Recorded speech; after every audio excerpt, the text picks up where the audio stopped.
আসসালামু আলাইকুম। আম কাকে বলে তাই আপনাদের আজকে দেখাবো যে একটা ছোট গাছে কত পরিমাণ আম ধরে। তো দেখুন, এই যে দেখুন, শুধু ডালে ডালে আম আর আম। এই একটা গাছ, সেই সুন্দর সুন্দর আম।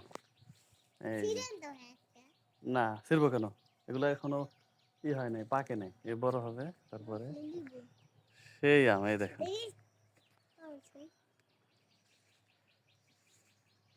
আরে বলতো, এই আমের নাম কি?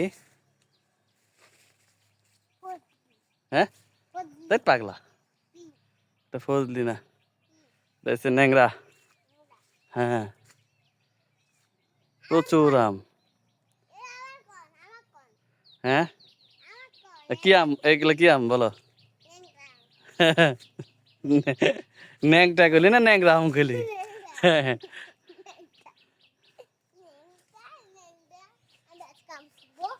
এই যে গাছ দেখছেন, কত ছোট গাছের ভিতরে, মাশাআল্লাহ। না, গাছ ওঠা যাবে না, চলো আমরা চলে যাই, দেখানো শেষ। চলো চলো চলো চলো। তাহলে এই হচ্ছে অবস্থা, গাছটা দূর থেকে দেখায়, প্রচুর আম ধরছে। সবাই মাশাআল্লাহ বলবেন। আরেকটা বিষয় হচ্ছে, এখানের কেউ কারো গাছের আম না বলে নেয় না। এত নিচে নিচে কত আম, তারপরেও একটা আমও কেউ ধরে না। সেই সুন্দর আম।